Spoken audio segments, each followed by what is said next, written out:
3 years ago, Splatoon YouTuber Viantastic disappeared off the face of the internet. His unexpected departure was in contrast to his good reputation and channel of around 200,000 subscribers. Vian's videos and streams were most popular during his playing of the Octa expansion series added to Splatoon 2. At his peak, he was one of the biggest Splatoon YouTubers of his time, a beloved creator fond of promoting smaller people. But as Splatoon 3 was releasing, in what would be the best time for any Splatoon YouTuber, Viantastic vanished. But the sudden absence wasn't entirely out of nowhere. In fact, it seemed to have come about as a result of some bizarre allegations made against him. Serious claims ranging from grooming, racism, victim blaming, and unhinged statements. And the fact that his response was to make a tweet about how he'd had a bad fall down the stairs made it feel even more elusive. His brief comeback on Twitter during 2023 gave little to any answers. So why did Viantastic leave? Do these claims against him have any merit? And are they the reason he disappeared?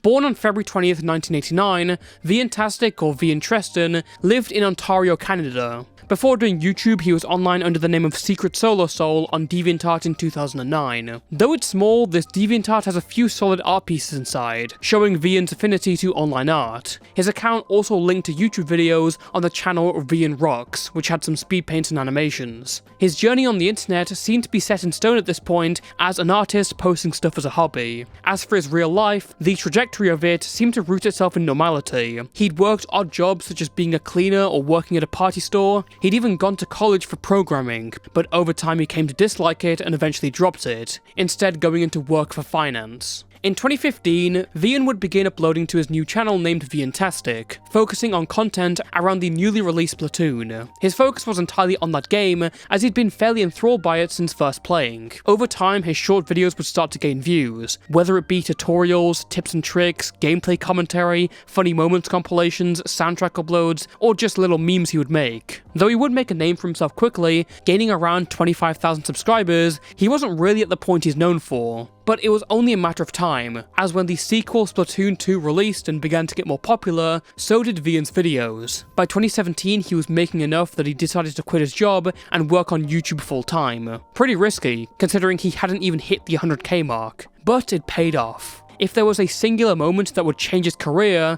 it was on June 14th, 2018. On that day, Vian started a short series covering Splatoon 2's new expansion pack, Octa Expansion. The character for that series, whom he named Bridget, would become synonymous with his channel and image. The boost of a fresh-off-the-press expansion to the game allowed for these videos to hook his new fanbase with Vian's positive personality and soon-to-be inside jokes. Vian and Bridget would become insanely popular, with his Octa expansion series ending on a high of a finale with almost 4 million views. In the coming months, Vian would release several videos about Bridget, giving her a voice and presence of sorts. His interactions with her made the whole thing way more realistic and endearing. Vian's other videos managed to get some more traction, but his videos with Bridget were always performing the best. The sort of story and cinematic universe he would mold around her built his career.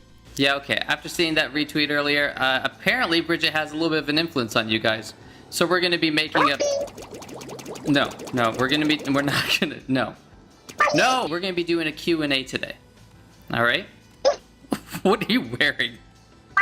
No! All right, fine. Whatever. For his time, Vian was an uncontroversial YouTuber. People liked his content, there weren't any issues, but he had some struggles with the direction of his channel. After blowing up online from videos about one specific character, Vian felt difficulty about moving around. He expressed deep annoyance at how people were impatient and bugging him for more content about Bridget. Yet, he had quit his job for covering Splatoon content, and it had all paid off. After all, he was still streaming, Splatoon 3 was on the horizon. So, what next? In the early hours of the 3rd of September 2022, Viantastic would post this tweet. "Something isn't right. I haven't been feeling like myself. I fell down the stairs earlier and my body has been twitching. I feel like my thoughts are not my own, and I can't have anyone in my life. I'm quitting social media, and I'm sorry for anything I've done to deserve this." Right off the back, this was really weird to anyone seeing this without context. It was a shot out of the dark and seemed to have no prior sign. Vian hadn't posted on Twitter for about a month. but as it turns out, he'd been getting some flack on places like Twitter about recent events. Knowing that context, it makes his tweet interesting because he brings up the idea of him falling down the stairs and hurting himself. If that was an excuse or made up as a result of serious accusations, that would make him look insanely guilty. I mean, falling down the stairs, that's your best idea? So what were these recent events? Well, our first piece of clarity came when a user by the name of Pearl Kinney posted a thread accusing Vian of various things. They first dredged up a clip, claiming that Vian had used a document about harassment and abuse for a video. In his coverage, he reportedly proceeded to victim blame, put no effort into censoring, and said he wanted to milk it for content. The clip itself seems to support at least one of these claims. Well, I mean, yeah, everyone's selfish. I've said this before. We all do things selfishly. Why am I making this video? Because I think that people will find it interesting. I think it will help grow my channel. I think it's a new type of content that I could be putting out there. And I don't want to send the wrong message to people by not talking about it, and then people assume that I am compliant of this kind of stuff. So am I doing this selfishly? Of course, yes, I'm doing this for me. But I'm all— From what the clip says, Pearl Kinney is suggesting that Viantastic is blatantly using the situation for self-interest, though he does seem to express additional motives, like getting the story out there. On the surface, it really depends on what your opinions are. For me, I don't really care too much. I mean, if you look at my channel, I cover online drama and serious allegations, stuff that people have publicly put out. Vian's motives line up with mine in the sense that there is an idea of wanting to have stuff out there, a sort of compelling from morality. But it's also my job at the end of the day. There's an element of entertainment and personal interest in what's covered. With Vian's wording, it makes him sound far more selfish. Now, I tried to find more context, but I really couldn't. This clip is incredibly low quality, the original video has no archives, it could be out of context considering the abrupt cut of his following sentence, where he says that he's doing it for you, the audience. I wasn't even able to find the document or the guy who it's about, apart from his name being Noah or Spectator. And the rest of Pearl Kinney's claims don't seem to have any evidence. After being questioned on more context for their claims, Pearl Kinney fired up a follow-up tweet, essentially bashing everyone for asking questions and demanding $15 per person for wasting the victim's time. Dog, it's been like 2 hours since the original tweet was up, and they're already asking for reparations because people didn't believe their word as fact. Cool, I guess. Their tweet to disprove the haters is just daisy-chained to another tweet from a person named Mech, who was apparently affected by the doc Vian was covering. In this tweet, Mech claims that Vian victim-blamed, attempted to defend Noah, attempted to shame the girls for their age, stated situations like this could be fresh content, and was frustrated at comments directed at him for staying silent. As the tweets go on, the claims appear to become far more unhinged, like saying that Vian said if he saw a woman getting attacked, he'd ignore it, or that he said being a straight male was enough to be cancelled in the Splatoon community. There is no proof provided for any of these claims. Eventually, the public were able to find more tweets about the situation, and some context that was never provided. For one, the situation had occurred over a year prior in August 2021. Vian's video covering the document lasted for about 24 hours before he took it down. He even publicly apologized, saying that he felt bad for making the girls feel uncomfortable. I don't know why he wrote the whole apology in Splatoon font though. I made a video on harassment in the Splatoon community that was very arrogant and insensitive, making light of a serious issue. One part I rate and criticize apologies given to victims, attempting to keep viewers interested. Rating apologies for someone else isn't right, because I'm not the one who was harmed, so I can't know if it's a good or bad apology. Being criticised for not speaking up on other sensitive issues, such as BLM, grooming, made me want to attempt speaking up this time, though my approach of being neutral and critical of each thing said was inappropriate for this topic. Reaching out to the victims and learning they were uncomfortable, wanting the video removed, I did so right away and apologised. I should have reached out beforehand to them and others more informed, so that I would have realised sooner of my ignorance. I apologise for my foolish behaviour, and I won't let it happen again. I'd also like to clarify some misunderstandings that I made the video for my own selfish gain. I was making a point that we all do things for selfish reasons, but that it doesn't make us selfish, so long there's also selfless reasons. A clip of the video shows me listing specifically selfish reasons to making the video, an example to my point. One of them to help grow my channel, though I never meant that was my main goal. Without knowing my character, I can see why people would think otherwise with only that clip, though to be clear, my intent was to spread awareness, albeit how I went about it was wrong.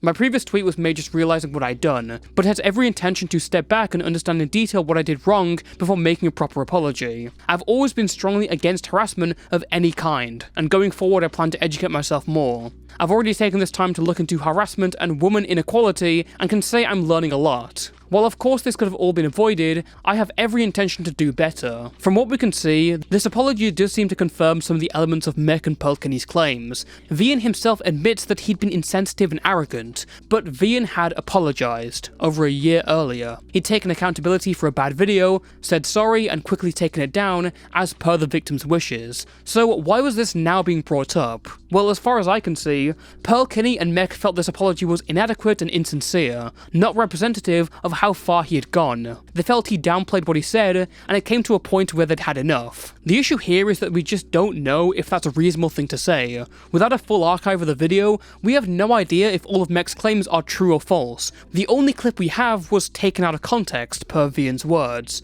So at the end of the day, this whole claim is up in limbo. In their thread, Pearl-Kinney would also accuse Viantastic of using sexual thumbnails to appeal to his young audience. Now this is a far more provable claim. If you look back at some of Vian's old thumbnails from about 3 to 4 years ago from the tweets posting, there are a fair few that are pretty suggestive. I don't think this is good to post up, especially considering the Splatoon audience, and if it was me, I would have taken these down. That being said, it seems like an over-exaggeration to say that he was directly using them to appeal to kids or target kids, considering that most of them were posted before he even blew up. We're talking about like 10 thumbnails out of over 500 videos. Be reasonable, Viantastic is not some hardline EPI pusher. Other claims that Pearl-Kinney made were that Vian was a bad person for, checks notes, making money off his videos. Love the additional arguments of milking X topic for views. It's like a bundle deal that comes with your serious allegations. Unsurprisingly, after the thread got some coverage online, Pearl-Kinney would delete the tweet and seems to have disappeared from social media. So with the end of Pearl-Kinney's thread, that leaves us with one important question.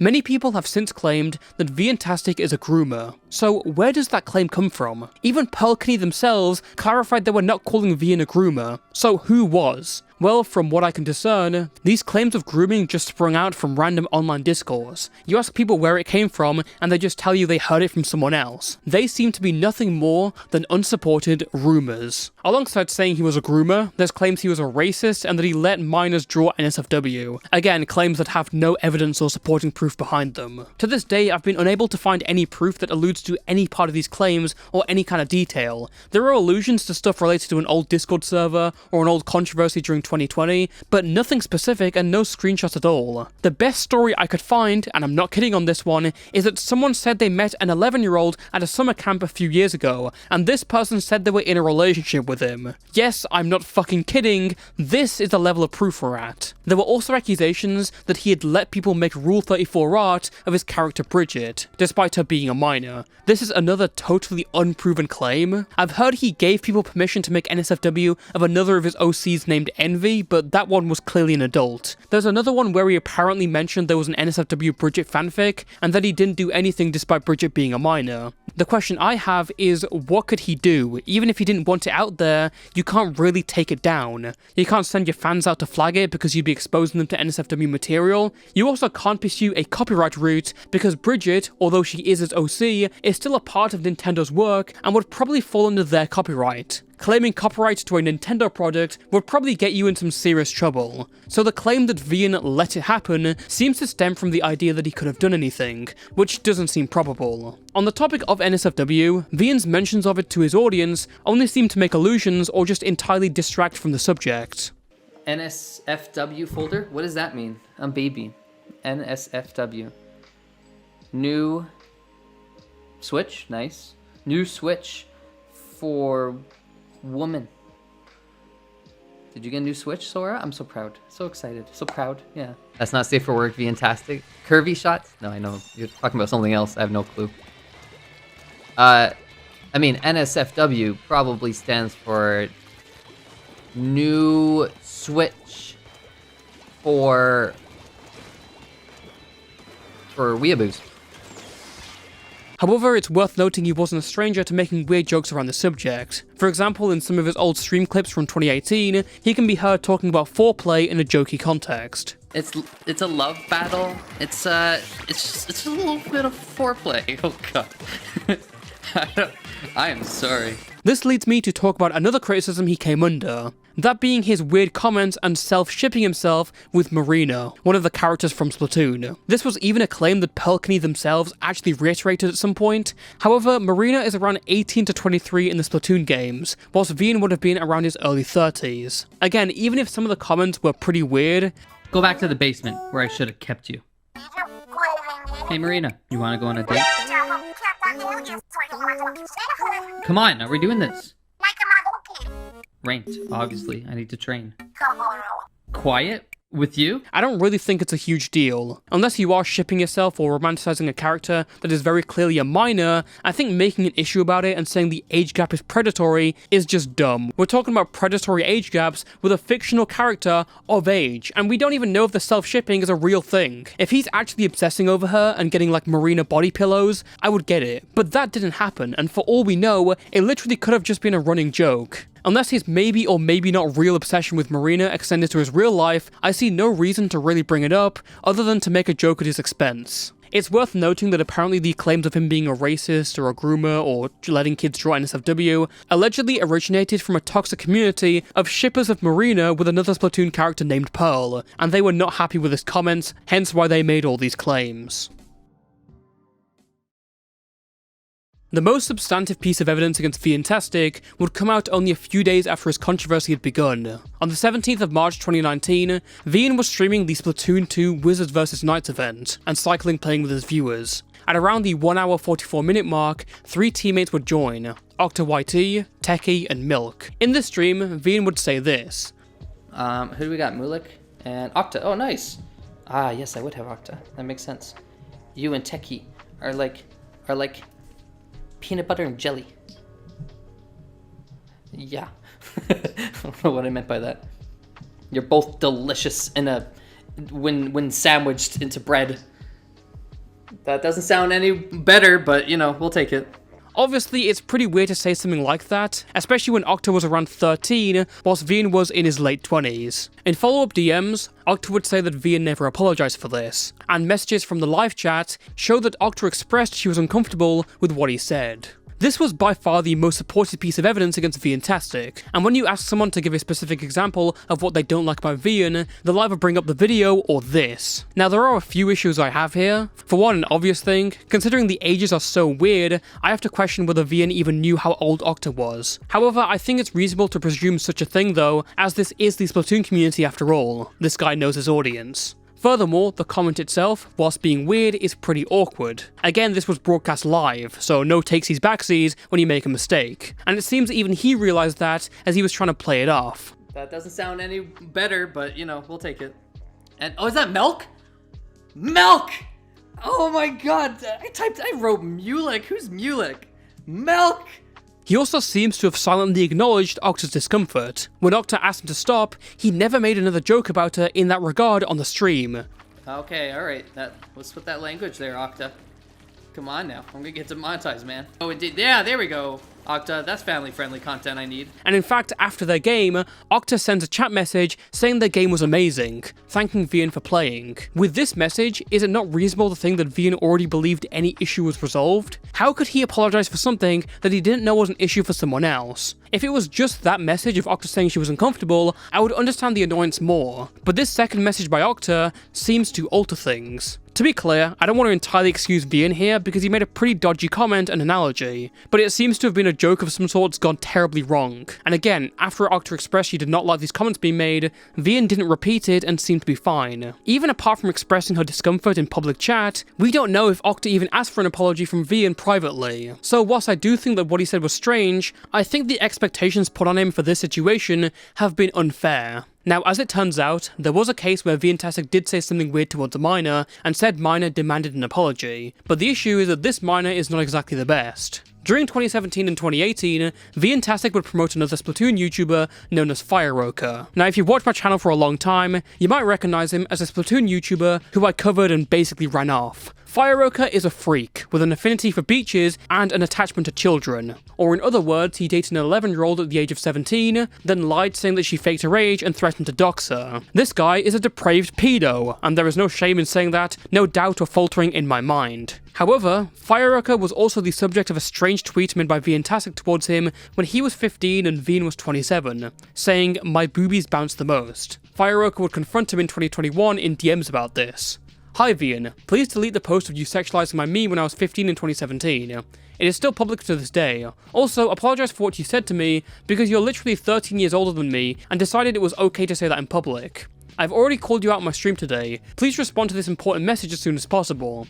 Apologize. I used to look up to you. You grew my channel. I can't support you anymore. Please address what you said to me, because you were 28 and I was 15. And you can't say this is a false allegation. It's literally a public tweet that everyone can see."